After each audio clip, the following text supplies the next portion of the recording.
नमस्कार, स्वागत है आपका फिक्र आपकी में। बड़ी खबर आ रही है अभी अभी कि लेबनान की तरफ से 20 रॉकेट अटैक किए गए हैं। अशदोद एक इलाका है इजराइल में जहां पर आपको याद होगा मेरे सहयोगी सुमित मौजूद थे उनके कैमरामैन के साथ, उनका नाम भी निशान था कैमरामैन का, और वहां पर अभी अभी थोड़ी देर पहले रॉकेट गिरा है। इस बीच एक और इंफॉर्मेशन आ रही है, अमेरिका के कांग्रेसमैन जो है उनका ये कहना है कि अब बहुत हो गया। यूएस एजुकेशन सेक्रेटरी का ये कहना है कि अब एड्रेस करिए जो ज्यूस के खिलाफ और इस्लामोफोबिया जो एक फीलिंग आ रही है उस सबको एड्रेस करना जरूरी है, वरना हालात बहुत खराब हो जाएंगे। फिक्र आपकी में पहली फिक्र इस वक्त की बड़ी खबर, 24 घंटे में लेबनान से इजराइल पर दूसरा बड़ा हमला। लेबनान से क्रेचमोना मेतुला में 20 मिसाइलें दागी गईं। टीवी 9 भारतवर्ष संवाददाता विपिन चौबे की वॉर जोन से बड़ी जानकारी आ रही है। एक और बड़ी खबर, गाजा में आज इजरायली आर्मी के 10 टैंक तबाह। हमास की अल क़स्साम ब्रिगेड ने किया बड़ा दावा। जॉर्डन मीडिया के हवाले से इस वक्त ये बड़ी खबर आ रही है। और दशकों में पहली बार गाजा के मुख्य इलाके में पहुंची आईडीएफ। इजरायली डिफेंस फोर्सेस के दक्षिणी कमांड के हेड का दावा, 1 महीने के युद्ध के बाद मुख्य इलाके में पहुंच सके इजरायली आर्मी, लेकिन कब्जा नहीं कर पाई अभी गाजा सिटी पर। एक और बड़ी खबर आ रही है, युद्ध का 1 महीना होने पर बाइडेन ने नेतन्याहू से बातचीत की है। अमेरिकी राष्ट्रपति बाइडेन और नेतन्याहू के बीच फोन पर बातचीत हुई है। नेतन्याहू ने अस्थायी विराम वाले बयान के बाद पहली बार चर्चा की है। इस सब के बीच में बिहार में जाति सर्वे के बाद आरक्षण पर सीएम नीतीश कुमार का बड़ा दांव। 50 की जगह 65% आरक्षण के प्रस्ताव पर कैबिनेट की मोहर। 9 नवंबर को बिहार विधानसभा में आरक्षण बढ़ाने का बिल पेश होगा। बड़ी खबर आ रही है, जनसंख्या दर पर नीतीश कुमार का विवादास्पद बयान। राष्ट्रीय महिला आयोग ने कहा तुरंत माफी मांगे नीतीश कुमार। गिरिराज सिंह बोले नीतीश कुमार का मानसिक संतुलन बिगड़ा। मराठा आरक्षण पर महाराष्ट्र सरकार में तकरार। मंत्री छगन भुजबल ओबीसी वर्ग के तहत आरक्षण के खिलाफ, ओबीसी के साथ अन्याय हुआ तो चुप नहीं बैठूंगा, भुजबल ने कहा। एक और बड़ी खबर आ रही है, छत्तीसगढ़ की 20 सीटों पर करीब 71% वोटिंग हुई है। मिजोरम में 40 सीटों पर करीब 76% वोट डाले गए। छत्तीसगढ़ में 17 नवंबर को दूसरे चरण का मतदान होगा। बड़ी खबर आ रही है, दिल्ली में बढ़ते प्रदूषण पर सुप्रीम कोर्ट सख्त। सुप्रीम कोर्ट की टिप्पणी, ऑड इवन योजना सिर्फ दिखावे के लिए, ये लोगों के स्वास्थ्य की हत्या के समान है। सुप्रीम कोर्ट ने कहा दिल्ली प्रदूषण नियंत्रण कमेटी के अध्यक्ष को निलंबित करने की सिफारिश। सूत्रों के हवाले से खबर आ रही है, सुप्रीम कोर्ट ने बहुत इंपॉर्टेंट ऑब्जर्वेशन दिया है। यकीन मानिए, ऑड इवन की जो हम कल बात कर रहे थे कि आप जो प्रॉब्लम है उसको एड्रेस नहीं कर रहे हैं, लेकिन जो सिम्टम्स हैं उनको एड्रेस कर रहे हैं। लेकिन प्रॉब्लम और सिम्टम दोनों 30 दिन बाद क्या है? ब्रेकिंग न्यूज के बाद हम आपको बताने वाले हैं आज की पहली बड़ी खबर जो है 7 अक्टूबर को इजराइल पर हमला हुआ। 7 नवंबर को युद्ध में क्या क्या बदला, बीते 30 दिनों की एक एक जानकारी चौंकाने वाली। दूसरी खबर, अगले 30 दिन का वॉर कैलेंडर क्या कहता, आने वाले 1 महीने में क्या होगा, क्या मिडिल ईस्ट से यूरोप तक तबाही की पिक्चर दिखेगी। तीसरी खबर, गाजा में जंग कब तक चलेगी, गाजा का भविष्य क्या, नेतन्याहू ने दुनिया को क्या बता दिया। चौथी खबर, गाजा में लड़ाई छिड़ी है, लोगों को रूस यूक्रेन युद्ध की याद क्यों आई है, क्या इजरायली सेना के सामने बाखमुत जैसा संकट है। पांचवी खबर, अमेरिका ने इजरायल को कौन सा विनाशक बम दिया है, कीव के बाद टेल अवीव तक क्या वॉर गेम पलट दिया। लेकिन शुरुआत इस वक्त की बड़ी खबर के साथ, युद्ध के 1 महीने बाद गाजा में कैसे हालात बदले। 32वें दिन की वॉर रिपोर्ट। गाजा सिटी में इजरायली डिफेंस फोर्सेस और हमास के बीच कैसे हुई भीषण झड़प। 12 विदेशी बंधकों की रिहाई के लिए हमास ने कौन सी नई शर्त रखी, इन खबरों के लिए देखिए 2 मिनट में 32वें दिन की वॉर रिपोर्ट।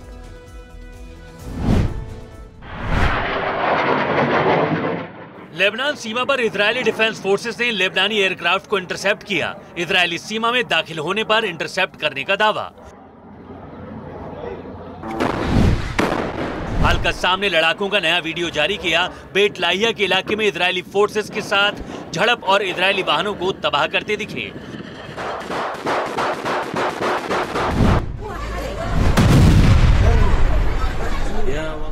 फिलिस्तीनी मीडिया का बड़ा दावा, अल-शती रिफ्यूजी कैंप इलाके में लड़ाई के दौरान इजरायल के कई टैंक तबाह किए गए। गाजा सिटी में इजरायली सैनिकों और हमास लड़ाकों के बीच आमने सामने झड़प, ताबड़तोड़ फायरिंग से गूंजा इलाका, धमाके भी सुनाई दिए।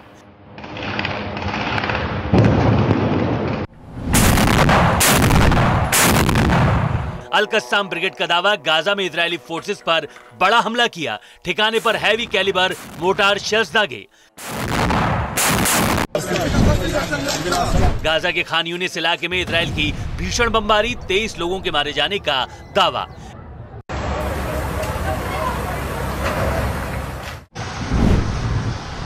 यरूशलेम में इजरायली फोर्सेस की पोस्ट पर चाकू से हमले की कोशिश, फिलिस्तीनी झंडा लिए महिला पर फायरिंग कर हमले को नाकाम किया गया। वेस्ट बैंक के जेनिन इलाके में सड़कों पर दिखा इजरायली फोर्सेस का काफिला, शहर के अंदर पेट्रोलिंग करते दिखे आईडीएफ के वाहन।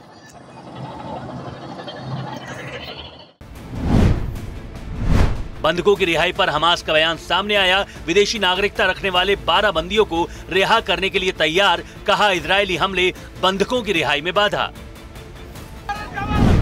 दक्षिणी गाजा में जरूरी सामान की भारी किल्लत, घंटों लाइन में खड़े होकर भी नहीं मिल पा रहा खाने का सामान, राहत सामग्री शिविरों के बाहर लंबी लाइनें लगी। इस युद्ध ने 1 महीने में बहुत कुछ बदल दिया है, लेकिन जो इस युद्ध ने एक और चीज बदली है वो ये है कि एक रेलवे स्टेशन पर धमाका होता है यूक्रेन में और पुतिन को कहते हैं कि ये वॉर क्रिमिनल है, लेकिन 10,000 11,000 लोगों की मौत हो जाती है, कई सिविलियंस मारे जाते हैं। अमेरिका बोलता है नेतन्याहू तुम संघर्ष करो, हम तुम्हारे साथ हैं। वॉर रिपोर्ट के बाद आज की टॉप स्टोरी, इजराइल हमास युद्ध को आज 1 महीना पूरा हो गया। 7 अक्टूबर को इजराइल पर हमास के हमले के साथ वॉर की शुरुआत हुई। हमास के हमले में 1400 इजरायली मारे गए थे। अब 1 महीने बाद क्या हालात हैं, ये तस्वीरें आपके सामने हैं। 1400, उसकी जगह क्या है 11,000। 1400 और 11,000। 7 अक्टूबर के हादसे, ये देखिए तस्वीरें जो आपके सामने, हमास का हमला और युद्ध का माहौल, पूरा गाजा जो है फ्लैट कर दिया है। गाजा में 11,000 का ये जो आंकड़ा आप देख रहे हैं, इसमें 60% से ज्यादा महिलाएं, बच्चे और बुजुर्ग हैं। गाजा लगभग बर्बाद हो चुका है, 2 टुकड़ों में बंट चुका है, इमारतें खंडर हो चुकी हैं। अब तक जो आधिकारिक आंकड़ा सामने आया उसके मुताबिक 11,000 की लोगों की मौत हुई है। अकेले गाजा में 10,000 से ज्यादा लोगों की जान गई है। गाजा के मौत के आंकड़ों में 4,000 से ज्यादा बच्चे हैं। पिछले 1 महीने में हमास के अटैक, इजराइल की एयर स्ट्राइक और आईडीएफ के ग्राउंड ऑपरेशन तक युद्ध कैसे कैसे आगे बढ़ा। TV9 भारतवर्ष ने कैसे कैसे आपको एक एक अपडेट सबसे पहले दिया। हमने उसकी एक रील तैयार की है। यकीन मानिए हम न सिर्फ वहां पर सबसे पहले पहुंचे, बल्कि सबसे आखिर तक हम वहां पर टिके रहेंगे, क्योंकि ये युद्ध, यकीन मानिए, अभी तो नहीं लगता रुकने वाला।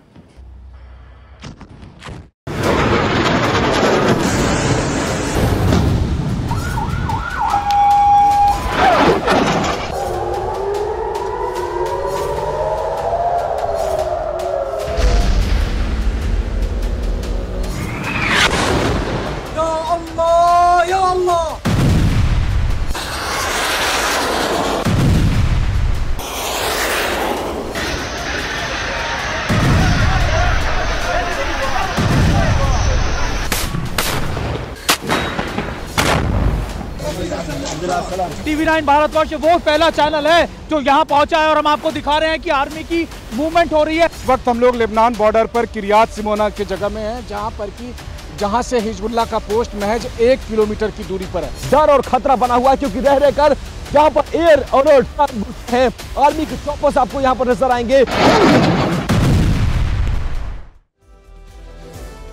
इस पूरी कवरेज के दौरान यकीन मानिए ऐसे कई मोमेंट्स थे जब वाकई में लगा कि हमारे रिपोर्टर्स बहुत नजदीक हैं किसी भी हादसे के।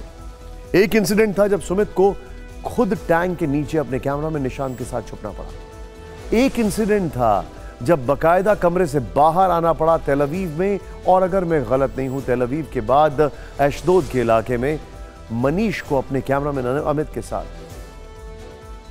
विपिन चौबे कैमरामैन गंगा के साथ पहुंचते हैं और तेल अवीव में ऐसा लगता है जैसे उनका वेलकम ही गाजा की मिसाइलें कर रही हैं। ये बहुत टफ कवरेज है। इजरायली डिफेंस फोर्सेस की जो आधिकारिक जानकारी हमारे संवाददाता विपिन चौबे ने दी है उसके मुताबिक अब तक इजरायल की तरफ से गाजा से 9,500 बार हमले किए गए हैं। 9,500। कुछ आंकड़े देखिए। ये आंकड़े एक महीने में युद्ध की पूरी तस्वीर सामने रखते हैं।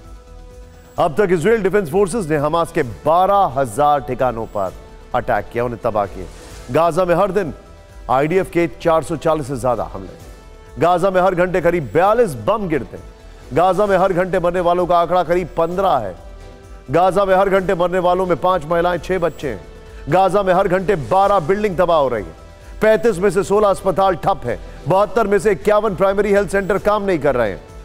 और एक तस्वीर तो आप शायद समझ ही नहीं पा रहे हैं, ना वहां पे बिजली है, ना वहां पर पानी है, ना वहां पर फ्यूल है।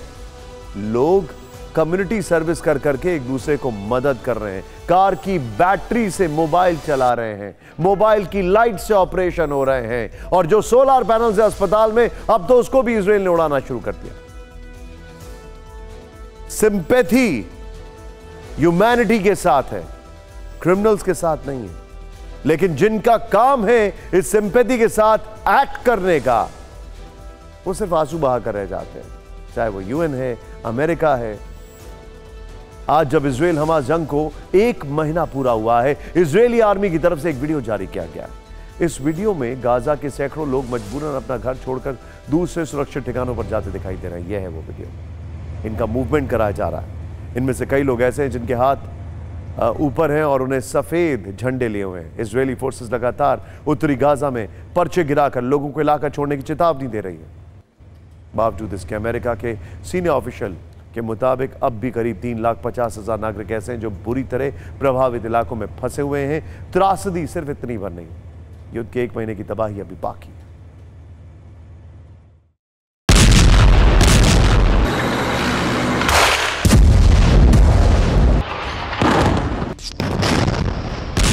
हमले से युद्ध की शुरुआत हमास ने की। अब इजराइल इसे अंजाम तक ले जाने की ठान कर बैठा है। एयर स्ट्राइक के बाद जंग में अब ग्राउंड ऑपरेशन, गोरिल्ला युद्ध या सुरंग वॉर का दौर चल रहा है। इजरायली फोर्सेस अब तक 35,000 टन बारूद बरसा चुकी है, यानी 3 करोड़ 50 लाख किलोग्राम बारूद गिराया गया है। इस हिसाब से गाजा पट्टी पर इजराइल ने हर दिन 11,29,000 किलोग्राम बारूद गिराया है। पूरी गाजा पट्टी का क्षेत्रफल 365 वर्ग किलोमीटर है। इस तरह से इजराइल ने हर दिन गाजा पट्टी के 1 वर्ग किलोमीटर इलाके में करीब 4,000 किलोग्राम बारूद गिराया। गाजा पट्टी की आबादी करीब 23 लाख है। ऐसे में इजराइल ने गाजा के हर नागरिक पर अब तक 15 किलोग्राम बारूद गिराया है।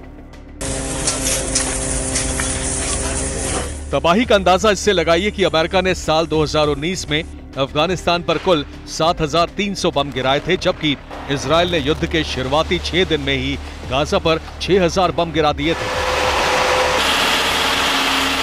एयर स्ट्राइक और बमबारी में गाजा की करीब 50% बिल्डिंग तबाह हो चुकी हैं, 10% रहने लायक नहीं रह गई हैं, 1/3 स्कूल बर्बाद हो चुके हैं, करीब 9% आउट ऑफ सर्विस है। गाजा में 14% मस्जिद डैमेज हो गई और 5% पूरी तरह बर्बाद हो गई। बावजूद इसके स्ट्राइक, बमबारी, गोलाबारी का दौर जारी है।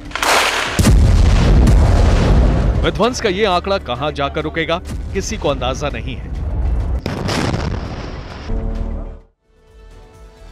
हमास का खात्मा होना जरूरी है। हिजबुल्लाह को एकदम पूरी तरीके से दबाना जरूरी है, लेकिन एट व्हाट कॉस्ट? क्या अमेरिका दोनों तस्वीरों को, यूक्रेन और इजराइल को, अलग अलग चश्मे से देखता है? हालांकि उनकी जो हथियारों की कंपनी है उसका बहुत मुनाफा हो रहा है। इस सब के बीच में इजराइल ने युद्ध का 1 महीना पूरे होने पर आज एक खूनी कैलेंडर जारी किया। खूनी कैलेंडर इसलिए क्योंकि इसमें 7 अक्टूबर की तारीख को खून से रंगा गया है। गोलियों के निशान दिखाए जा रहे हैं। कैलेंडर के साथ लिखा था, दुनिया आगे बढ़ सकती है लेकिन हमारे पास ये अधिकार नहीं है। हमास ने युद्ध शुरू किया, अब आईडीएफ युद्ध को लड़ रही है। आईडीएफ ने लिखा कि हमास के खिलाफ इजराइल युद्ध जरूर जीतेगा। लेकिन आप एक बात देखिए जरा, हम जिक्र नेतन्याहू का कर रहे थे, एक बात गौर से देखिएगा।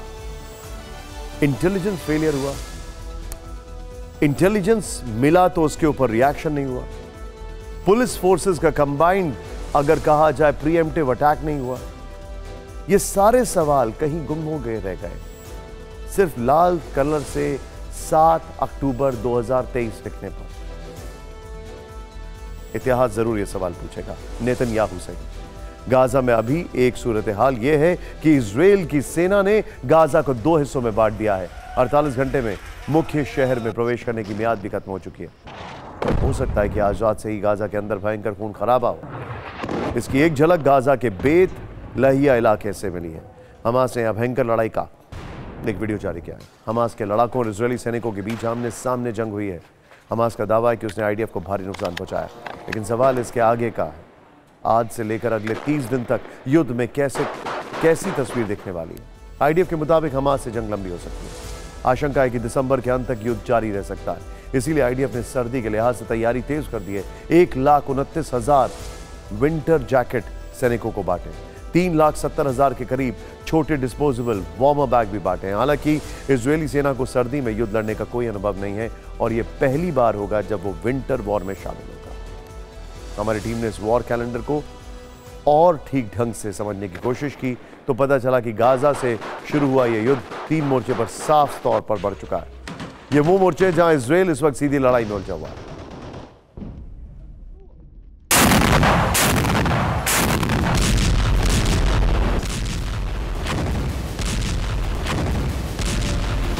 युद्ध के अगले 30 दिन दायरा कितना बढ़ेगा? शुरुआत गाजा से करें तो मुख्य शहर में घुसने से पहले इजराइल की सेना ने भयंकर हवाई हमले किए। रात भर होने वाली एयर स्ट्राइक सुबह तक जारी रही। गाजा के तट पर इजराइल के हवाई हमलों से विनाश हुआ। हमास के कई बोट तबाह करने का दावा किया। इजराइल का यह भी दावा है कि युद्ध के 32वें दिन उसने हमास के एक अहम बेस को उड़ा दिया। आरोप लगाया कि इसी बेस से हमास के लड़ाके हमले की साजिश रचते थे। गाजा शहर में घुसने से पहले जमीनी जंग भी जोरदार हो रही है। बीत हेनॉन में आईडीएफ ने हमास के टेरर टनल को उड़ाने का दावा किया। हमास के लड़ाकों ने भी इजरायली फोर्स पर जवाबी हमला किया। हैवी कैलिबर मोर्टार शेल से ग्राउंड फोर्स को टारगेट किया। गाजा में सैकड़ों फिलिस्तीनियों के पलायन का वीडियो सामने आया है। यहां के आम नागरिक परिवारों समेत दक्षिणी गाजा की ओर बढ़ते दिखे। आईडीएफ ने एक दिन पहले ही सलाह अल दीन में सुरक्षित कॉरिडोर खोला है, लेकिन ये जंग अब सिर्फ गाजा तक सीमित नहीं है। युद्ध के अगले 30 दिन हूती के हमले तेज होंगे। हूती विद्रोहियों ने दक्षिणी इजराइल पर ड्रोन से अटैक किया, संवेदनशील ठिकानों पर हमला किया, फिलिस्तीनियों के समर्थन में आगे भी हमले जारी रखने की धमकी दी। युद्ध के अगले 30 दिन लेबनान फ्रंट पर तबाही मचेगी। लेबनान ने उत्तरी इजराइल को टारगेट करके 16 लॉन्ग रेंज रॉकेट दागे। पश्चिमी गैलिली और हाइफा जैसे शहर निशाने पर रहे। इसके बाद इजराइल ने ईरान और लेबनान दोनों को चेतावनी दी। אנחנו חודש כבר במלחמה, פוגעים מאוד מאוד קשה בחמאס, פוגעים בהנהגה של חמאס, פוגעים במפקדים, פוגעים במחבלים, הורסים לחמאס את התשתיות בעזה, ואנחנו גם כל הזמן במוכנות לאזורים אחרים. הבסיס הזה יודע להגיע. ये इजराइल का हिजबुल्लाह और ईरान को खुला चैलेंज है। संकेत यही है कि अगले 30 दिन में युद्ध विध्वंसक मोड़ ले सकता है। Israel versus triple H, Hamas, Hezbollah और हूती। इजराइल में हमारे सहयोगी विपिन चौबे ने थोड़ी देर पहले जानकारी दी है कि लेबनान ने उत्तरी इजराइल पर बड़ा हमला किया है। थोड़ी देर पहले क्रेचमोन ए मेतुला में 20 मिसाइलें दागी। कल 30 मिसाइलों से हमला किया था। सोचिए जरा, इससे साफ है कि अगले 30 दिन तक शांति नहीं लौटने वाली है। अब उसने लॉन्ग रेंज मिसाइलें इस्तेमाल करना शुरू कर दिया है। हिजबुल्लाह ने अपनी वाटर टॉर्पीडोज दिखाना शुरू कर दिया।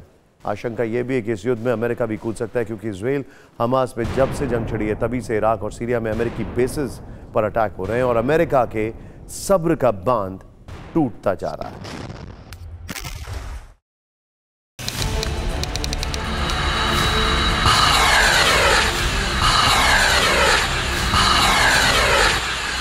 युद्ध के अगले 30 दिन विध्वंसक हो सकते हैं। इसका प्रमाण हो सकता है ये हमला। उत्तरी इराक में इरबिल एयरपोर्ट से 70 किलोमीटर दूर हरीर मिलिट्री बेस स्थित है। यहां अमेरिकी सेना और दूसरी इंटरनेशनल फोर्स तैनात हैं। इस्लामिक रेजिस्टेंस ने इसे टारगेट करने की कोशिश की। कई आत्मघाती ड्रोन से हमला किया। जॉइंट फोर्स ने इनमें से 3 ड्रोन को मार गिराया। लेकिन खबर है कि इस दौरान सिर्फ बेस ही नहीं बल्कि अमेरिकी कॉन्सुलेट को भी निशाना बनाने की कोशिश हुई। बाद में अमेरिकी रक्षा विभाग के एक अधिकारी ने बताया कि इस हमले में कोई हताहत नहीं हुआ और न ही बुनियादी ढांचे को कोई नुकसान पहुंचा। अमेरिका ने इसके बाद जानकारी दी कि 17 अक्टूबर के बाद से गठबंधन बलों पर इसी तरह के कम से कम 38 हमले हुए। इनमें से अधिकतर हमले मजबूत सुरक्षा के कारण अपने लक्ष्य तक पहुंचने में विफल रहे। हालांकि इस दौरान करीब 46 अमेरिकी सैनिक घायल जरूर हुए। लेकिन ये खबर सिर्फ इतनी भर नहीं है। अमेरिका पहले ही कह चुका है कि वो इन हमलों का करारा जवाब देगा। कुछ दिन पहले उसने ऐसे ही एक ईरान समर्थित ग्रुप के ठिकानों पर एयर स्ट्राइक की थी। आगे और हमले करने की चेतावनी दी थी। लेकिन इसके बावजूद इराक और सीरिया में अमेरिकी बेस पर अटैक नहीं रुक रहे हैं और जानकार मानने लगे हैं कि अब अमेरिका के पास मुंहतोड़ जवाब देने के सिवाय दूसरा विकल्प नहीं बचा है। 7 अक्टूबर को, बल्कि 8 अक्टूबर की बात है, एक सवाल मैंने आपके सामने रखा था। ईरान के ऊपर अभी तक 2 बड़े हमले हुए हैं। पहला मंगोल्स ने किया था 1200 समथिंग में, कुछ नहीं हुआ। दूसरा इराक से जो युद्ध चला था वो ईरान का पहला पड़ाव भी पार नहीं कर पाए थे। एक जगह समंदर, दूसरी जगह दलदल, मार्शी लैंड। ईरान की टरेन बहुत टफ है। इजराइल के एयरक्राफ्ट तो सीधे वहां पर अटैक कर भी नहीं सकते क्योंकि उससे पहले ही जॉर्डन या कोई उनको इन्फॉर्म कर देगा। अमेरिका भी ये नहीं सोच सकता है क्योंकि स्ट्रेट ऑफ होर्मुज़ पर अगर ऐसे करके उसने हाथ रख दिया तो दुनिया के 20% तेल का जो ट्रांसपोर्टेशन जिस इलाके से होता है वो सब रुक जाएगा। युद्ध के अगले 30 दिन में तीसरे विश्व युद्ध का खतरा भी। रूस और अमेरिका दोनों ने संकेत दिए हैं। पूर्व अमेरिकी सैन्य अधिकारी डगलस मैकग्रेगर ने दावा किया है कि गाजा में तुर्की भी जंग लड़ सकता है। एर्दोगान जंग लड़ने के लिए गंभीर है। वो सैनिकों को लामबंद कर रहे हैं। तुर्की के पास इजराइल से निपटने की क्षमता है। एर्दोगान मुस्लिम देशों को एकजुट कर रहे हैं। आशंका है कि तुर्की अगर जंग में कूदा तो अमेरिका भी युद्ध में उतर सकता है। रूस की बात करें तो विदेश मंत्री सर्गेई लावरोव ने मिडिल ईस्ट में बड़े युद्ध की आशंका जताई है। उन्होंने आरोप लगाया कि पश्चिम की नीतियों की वजह से यूक्रेन, इराक, लीबिया, सीरिया में जंग हुई और गाजा में भी अमेरिकी नीतियों के कारण लड़ाई छिड़ी। खतरनाक यह है कि रूस खुद मिडिल ईस्ट से अपनी सैन्य ताकत अमेरिका को दिखा सकता है। गाजा युद्ध के बीच रूस और ईरान की अहम सैन्य बैठक हुई है। ईरान के डिप्टी आर्मी चीफ और रूस के उप रक्षा मंत्री के बीच मिडिल ईस्ट में सैन्य तैनाती को लेकर चर्चा हुई है। इसके बाद इस क्षेत्र में एटमी टकराव की आशंका बढ़ गई। आप जानते हैं बस क्या क्या एक चीज की जरूरत है इस पूरे आग में जो चिंगारी की तरह काम करेगा वर्ल्ड वॉर में। कोई एक बड़ा देश, या वो टर्की हो, या वो ईरान हो, या फिर कोई और मुल्क जो कि सरप्राइज एलिमेंट के तौर पर सामने आए और इस युद्ध को आगे लेके जाए। बस वहीं से इस पूरे गेम का डायनामिक्स चेंज हो जाएगा क्योंकि लेबनान, सीरिया, इराक और इसके अलावा यमन, ये तो ऑलरेडी इसमें आ चुके हैं।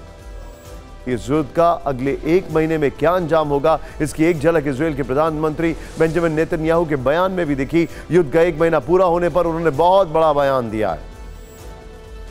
नेतन्याहू ने अपना गाजा प्लान दुनिया के सामने पेश किया। यह गाजा के भविष्य का रोड मैप है। यह खबर हम आपको आगे बताएंगे, लेकिन पहले आप ये देख लीजिए बीते 24 घंटे में गाजा पर इजराइल किस कदर कहर पर बनकर टूटा। गाजा पट्टी में हमास के लगभग 450 ठिकानों को निशाना बनाया गया। उसके मिलिट्री कंपाउंड, चौकियां, anti tank missile launch post समेत कई अड्डे शामिल हैं। इजराइल डिफेंस फोर्सेस ने नॉर्दर्न गाजा पट्टी में हमास के मिलिट्री ठिकानों को पर कब्जे का दावा किया। आईडीएफ ने इस अड्डे से एंटी टैंक मिसाइल, लॉन्चर और दूसरे हथियार मिलने की जानकारी दी। गाजा में जबरदस्त युद्ध चल रहा है। आईडीएफ ग्राउंड ऑपरेशन के साथ एयर स्ट्राइक भी कर रही है। ऐसे में सवाल है, क्या इजराइल पूरे गाजा पर कब्जा करेगा? सोचिए जरा, क्या गाजा पर कब्जा करने तक बमबारी जारी रहेगी? क्या आईडीएफ की बमबारी को दुनिया के बाकी मुल्क बर्दाश्त करेंगे? और क्या सीज फायर पर नेतन्याहू बाइडेन की भी नहीं सुन रहे हैं? ये रिपोर्ट देखें।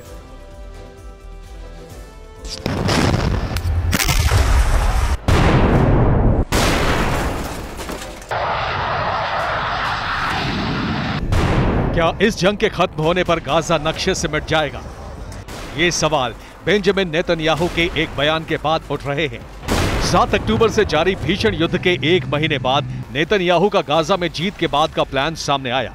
एक इंटरव्यू में उन्होंने कहा, हमास के खात्मे के बाद इजराइल गाजा की सुरक्षा की जिम्मेदारी अनिश्चित काल तक उठाएगा, क्योंकि हमने ऐसा नहीं किया तो फिर क्या हुआ ये सब देख चुके हैं। जब हमने सुरक्षा की जिम्मेदारी नहीं उठाई तो हमास का आतंक इतना बढ़ गया जिसकी हम कल्पना भी नहीं कर सकते। यानी नेतन्याहू साफ कह रहे हैं कि गाजा में किसकी सरकार होगी ये इजराइल तय करेगा। उन्होंने गाजा को बेहतर भविष्य देने का वादा किया है। इजराइल के पीएम का यह बयान ऐसे वक्त में आया है जब अमेरिकी प्रेसिडेंट जो बाइडेन 1 महीने पहले ही उन्हें गाजा पट्टी पर दोबारा कब्जा करने को लेकर चेतावनी दे चुके हैं। अमेरिका ने एक विकल्प यह भी रखा है कि अरब देशों के प्रतिनिधियों के जरिए गाजा पट्टी में प्रशासन को चलाया जाए। मतलब नेतन्याहू का गाजा प्लान अमेरिका के लिए बड़े झटके की तरह है। उनके प्लान पर व्हाइट हाउस के प्रवक्ता जॉन किर्बी ने कहा, गाजा को हमास नहीं चला सकता है, हमास स्थिर शासन नहीं दे सकता है। गाजा में कैसा शासन हो इस पर चर्चा जारी है। शुक्रवार को जब अमेरिकी विदेश मंत्री तेल अवीव गए थे तो उन्होंने एक बार फिर शांति के लिए 2 राष्ट्र की थ्योरी पर बल दिया था। United States continues to believe that the best viable path, indeed the only path, is through a two-state solution. America भले ही कुछ भी कहे, लेकिन नेतन्याहू के बयान से एक चीज साफ है कि वो गाजा पर कब्जे का मन बना चुके हैं और अब वो बाइडेन की भी नहीं सुनने वाले।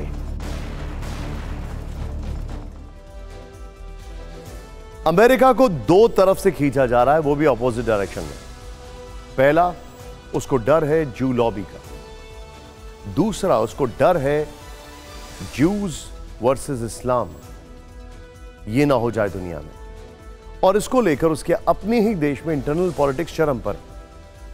अमेरिका के लिए अगर बात की जाए, यहां पर झटका सिर्फ नेतन्याहू का गाजा प्लान नहीं है, बल्कि सीज़फायर पर भी उन्होंने अपना रुख एक बार फिर साफ कर दिया।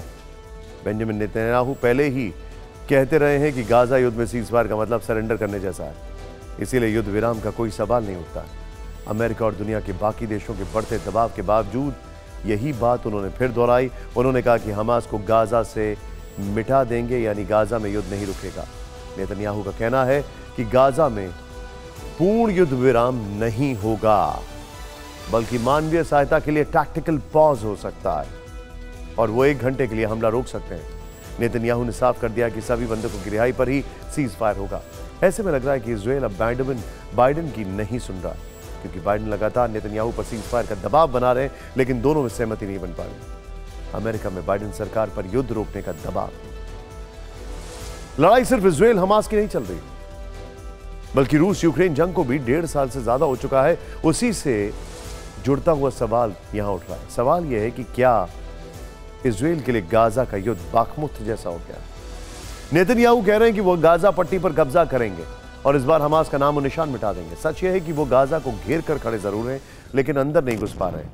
अभी ये कहना है कि वो गाजा के अंदर चले गए हैं, लेकिन कब्जा नहीं कर पा रहे हैं, क्योंकि हमास भी डटा हुआ है, जिससे आईडीएफ की परेशानी बढ़ गई है। इसीलिए ये कहा जा रहा है कि गाजा इजराइल के लिए बाखमुक्त बनता जा रहा है। दोनों युद्ध के बारे में आपको बताते हैं। गाजा में इजरायली सेना 72 घंटे से खड़ी, लेकिन जस की तस बाखमुक्त महीनों तक रूस यूक्रेन में जंग छिड़ी। इसी तरह बाखमुक्त में रूस की फौज महीनों तक यूक्रेन से लड़ती रही। अंदर घुसने के लिए बमबारी कर रहे हैं। गाजा में रूस से भीषण बमबारी की थी, अगर आपको याद होगा। तीसरी दिक्कत अर्बन वॉरफेयर की है। वहां भी सेना फंस गई थी, निकल नहीं पा रही थी, और यहां पर सुरंगों में छिपकर पलटवार शहर में फंसे जवान वहां पर कर रहे थे, और यहां पर सुरंगों में छिपे हुए जो हमास के लड़ाके हैं वो अटैक कर रहे हैं। गाजा में अभी भी लाखों लोग मौजूद हैं। युद्ध के दौरान इलाका खाली था, बाखमुक्त में ये फर्क है। ये वो फैक्टर्स हैं जो डोमिनेट कर रहे हैं। इस बीच खबर ही आ रही है कि ईरान से लेकर गाजा तक इजराइल के खिलाफ एक नया प्लान तैयार किया जा रहा है। इजरायली सेना की ताकत के आगे कमजोर पड़ रहे चरमपंथी गुटों ने एक बार फिर वही फॉर्मूला तैयार किया, जिसे दुनिया के खतरनाक आतंकी संगठन आजमा चुके हैं। रिपोर्ट के मुताबिक हमास, हिजबुल्लाह और हूती जैसे संगठन अब आत्मघाती दस्ते तैयार कर रहे हैं ताकि इजराइल को गहरे जख्म दिए जा सके। ये पहला सबूत देखिए, अल अक्सा शहीद ब्रिगेड ने इजराइल के लिए धमकी जारी की है। इसमें इजराइल को मानव बम से दहलाने की धमकी। दूसरा सबूत देखिए, ईरान में हिजबुल्लाह ग्रुप के भर्ती का विज्ञापन।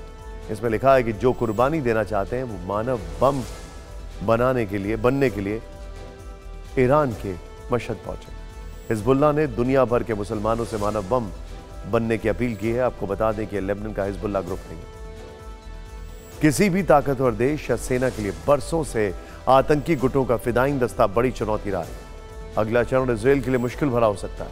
रिपोर्ट के मुताबिक युद्ध का फिदाइन फेज 2 से 3 महीने में आ सकता है। खूंखार अल-अक्सा फोर्स ने लड़ाकों की ट्रेनिंग शुरू कर दी है। धर्म के नाम पर लड़ाकों का ब्रेन वॉश कर रहा है। इजरायली सेना पर गुरिल्ला हमले होंगे। हमास के अंडरग्राउंड दस्ते तैयार हैं। इसके अलावा बारूदी सुरंग और सभी रास्तों में आईडी लगाए गए। इजरायली डिफेंस फोर्सेस ने भी गाजा और मिडिल ईस्ट में अगले चरण में फिदाइन हमला होने की आशंका जताई। अब हमारी अगली खबर न सिर्फ इजरायल के लिए बल्कि दुनिया के लिए बड़ी फिक्र है। गाजा में इजरायल की सेना ग्राउंड ऑपरेशन के एडवांस स्टेज की तरफ बढ़ रही है। हमास के कई ठिकानों पर आईडीएफ ने कब्जा भी कर लिया, लेकिन हमास के इन ठिकानों को लेकर आज इजरायल फोर्सेस ने जो 3 बड़े दावे किए वो हैरान करने वाले हैं। इजरायल की तरफ से गाजा के स्कूल, मस्जिद और वाटर टैंक तक को लेकर कई खुलासे हुए जो आपको देखने चाहिए।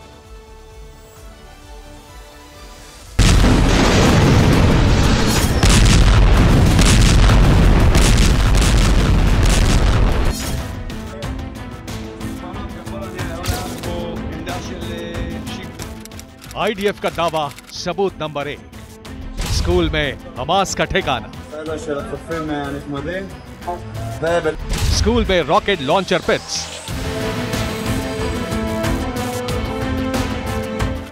आईडीएफ का दावा सबूत नंबर 2, मस्जिद में हमास का ठिकाना। मस्जिद में रॉकेट लॉन्चर पिट्स।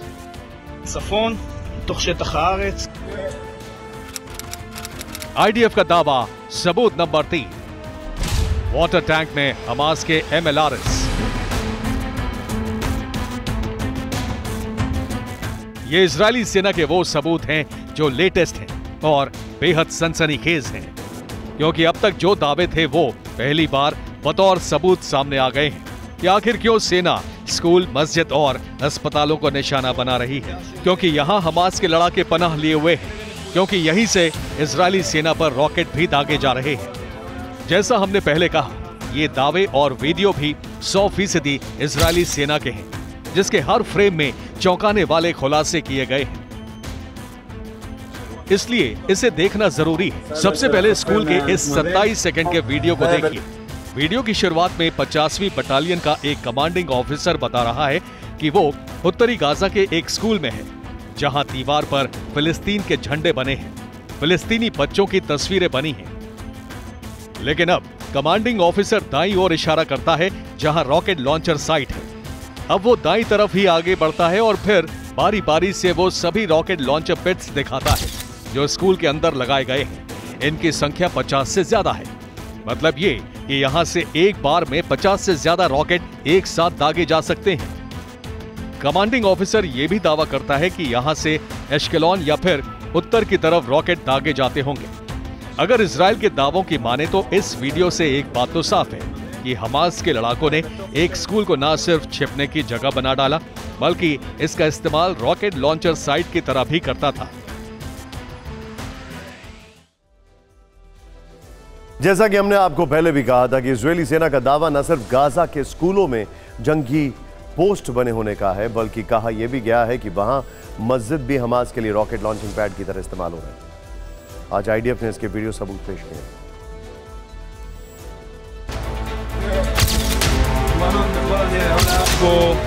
अब 10 सेकंड के इस दूसरे वीडियो को देखिए। दावा है कि यह भी हमास का एक और ठिकाना है। अब इस ठिकाने को गौर से देखिए। यहां से भी एक बार में दर्जनों रॉकेट एक साथ दागे जा सकते हैं। आपको सुनकर हैरानी होगी, ये रॉकेट लॉन्चिंग साइट एक मस्जिद परिसर के अंदर बनी है ताकि इजराइल यहां बमबारी ना कर सके। लेकिन आईडीएफ के सबूतों की लिस्ट इतनी भर नहीं है। सोशल मीडिया अकाउंट पर ये 2 तस्वीरें भी जारी की गई हैं। इसमें वाटर टैंक के अंदर लोकल लेवल पर तैयार MLRS सिस्टम लगाए गए हैं, जिसे कवर कर छिपाने की कोशिश की गई है। दावा किया गया है कि यहां से भी एक साथ 15 रॉकेट छोड़े जा सकते हैं। शायद यही वजह है कि इजराइल ने स्कूलों, मस्जिदों और दूसरी जगहों के इंफ्रास्ट्रक्चर को तबाह करने की पूरी प्लानिंग कर ली है।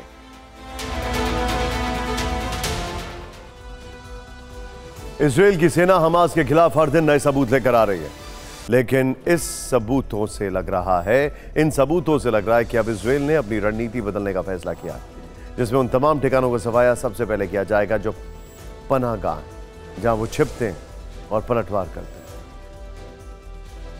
हैं। इजराइल और हमास युद्ध के पहले 30 दिन में गाजा पट्टी से जो तस्वीरें आई वो दहला देने वाली, लेकिन आने वाले दिन और विध्वंसक हो सकते हैं।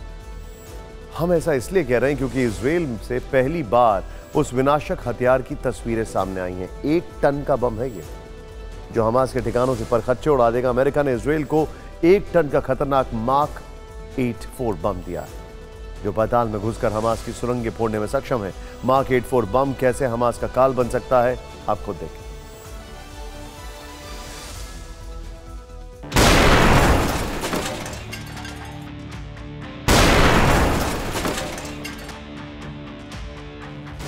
एक महीने के युद्ध में इजरायली सेना गाजा पट्टी पर 35,000 टन बारूद गिरा चुकी है। इस बेहिसाब बारूद ने गाजा पट्टी को कब्रिस्तान जैसा बना दिया है।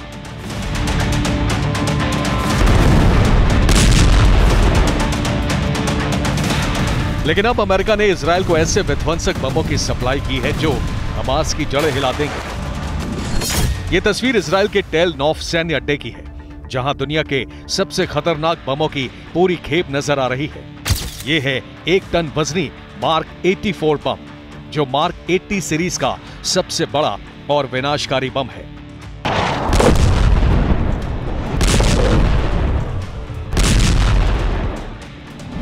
एक 1000 किलो वजन का मार्क 84 एक अनगाइडेड बम है। इसकी लंबाई करीब 12.5 फीट है, जबकि चौड़ाई 1.5 फीट है। मार्क 84 बम में हाई एक्सप्लोसिव ट्राइटोनल भरा रहता है। ट्राइटोनल TNT और एल्यूमिनियम का मिश्रण है। मार्क 84 बम कितना खतरनाक है, चलिए इसे समझ लेते हैं। जब इसे ऊपर से दुश्मन के ठिकाने पर गिराया जाता है तो ये गिरने वाली जगह पर 50 फीट चौड़ा और 36 फीट गहरा गड्ढा बना देता है। मार्क 84 बम 15 इंच मोटी धातु की परत को फाड़कर अंदर घुस जाता है। ये बम 11 फीट मोटी कंक्रीट की परत को भी तहस नहस कर देता है। सुरंगों में छिपे हमास के खिलाफ मार्क 84 बम इजरायली सेना का बड़ा हथियार साबित हो सकता है, क्योंकि इजरायली सेना इस बम के जरिए हमास की सुरंग का पता लगाकर उन्हें तबाह कर सकती है। मार्क 84 बम से पहले अमेरिका ने इजरायल को हथियारों की पहली खेप में स्मॉल डायामीटर वाले 1000 बम भेजे थे। ये बम 110 किलो वजन के थे। ये बम GPS नेविगेशन सिस्टम के जरिए टारगेट को अटैक करता है। अमेरिका ने आयरन डोम एयर डिफेंस सिस्टम के लिए भी मिसाइलें भेजी। अमेरिका ने इजराइल के लिए अपने हथियार भंडार खोल दिए हैं। मार्क 84 बमों के अलावा अमेरिका ने इजराइल को कई और घातक हथियारों की सप्लाई की है। अमेरिका ने पहली खेप में इजराइल को 1000 स्मॉल डायमीटर बम भिजवाए। अमेरिका ने आयरन डोम एयर डिफेंस के लिए इंटरसेप्टर यानी मिसाइलें सप्लाई की हैं। अमेरिका ने JDM किट भेजी है। JDM किट के जरिए बमों को नेविगेट किया जाता है। अमेरिका स्पाइस फैमिली के ग्लाइडिंग बम भेजेगा। इन बमों से टारगेट पर सटीक हमला किया जा सकता है। अमेरिका जल्द ही 320 बिलियन के वेपन देने की तैयारी में। प्रिसिशन बॉम्ब की बड़ी खेप शामिल है। इजराइल ने पिछले 20 साल में अमेरिका से करीब 53 बिलियन के हथियार खरीदे हैं। 1950 से 1920 के बीच इजराइल ने 80% हथियार अमेरिका से लिए। सिर्फ हथियार ही नहीं, अमेरिका इजराइल को दूसरी सैन्य मदद भी मुहैया करा सकता है। अमेरिका ने भूमध्य सागर में 2 स्ट्राइक ग्रुप युद्धपोत तैनात किए हैं। युद्ध की स्थिति में तैनाती के लिए अमेरिका के 2000 सैनिक पूरी तरह अलर्ट मोड पर हैं। 7 अक्टूबर को जब इजराइल ने गाजा पट्टी पर हमले शुरू किए, तब नेतन्याहू और बाइडेन को युद्ध के 1 महीने तक खींचने की उम्मीद नहीं होगी, लेकिन अब ऐसा लग रहा है कि युद्ध लंबा खींचेगा। ऐसे में अमेरिका के सामने हथियारों की सप्लाई को बरकरार रखना बड़ी चुनौती है। यही वजह कि अब पेंटागन ने हथियार और गोला बारूद की सप्लाई के लिए बड़े फैसले लिए। अमेरिका ने इजराइल और यूक्रेन को लेकर क्या प्लान बनाया, आपको दिखाते हैं।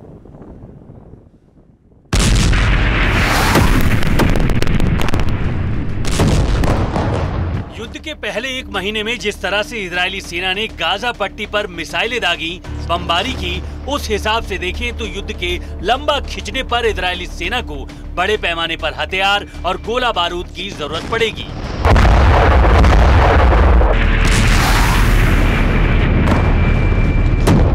इजराइल के सबसे बड़े सहयोगी अमेरिका को इस बात का पूरा अंदाजा है, इसलिए अमेरिका ने इजराइल के लिए हथियार जुटाने का काम शुरू कर दिया है। पॉलिटिको की एक रिपोर्ट के मुताबिक अमेरिकी रक्षा मंत्रालय ने इजराइल को हथियार सप्लाई करने के लिए एक टीम बनाई है।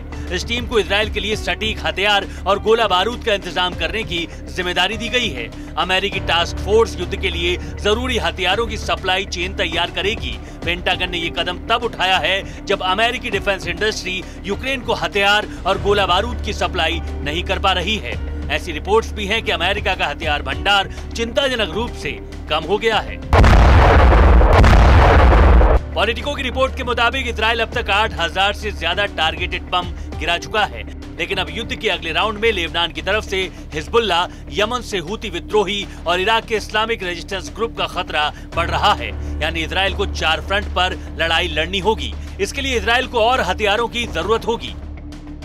अमेरिका के लिए टेंशन 2 फ्रंट पर है। उसे इजराइल के लिए हथियार और गोला बारूद जुटाने हैं, तो यूक्रेन के बैटल ग्राउंड पर भी नजर बनाकर रखनी है। शायद इसीलिए पेंटागन ने हथियारों की सप्लाई के लिए इमरजेंसी प्लान तैयार किया है। दरअसल अमेरिका के सामने चुनौती हथियार भंडार को मेंटेन करने की भी। 7 अक्टूबर के बाद इजरायली सेना की तरफ से इस्तेमाल किए जा रहे हथियार इंडो पैसिफिक और मिडिल ईस्ट में अमेरिका के वॉर प्लान का हिस्सा है। इनमें से एक बड़ा हिस्सा पिछले साल यूक्रेन भेजा गया था। अब अमेरिका इन हथियारों को यूक्रेन से इजराइल शिफ्ट कर रहा है, क्योंकि अब अमेरिका का फोकस यूक्रेन से ज्यादा मिडिल ईस्ट पर है। इसका मतलब है कि अब यूक्रेन भेजे जाने वाले हथियार में कटौती होगी। इसकी वजह है इजराइल में, ध्यान से देखिएगा, इजराइल में 155 mm के शेल्स की मांग बढ़ गई है। द न्यूयॉर्क टाइम्स की रिपोर्ट है। अमेरिका के हथियार भंडार 155 mm के शेल्स की भारी कमी से जूझ रहे हैं।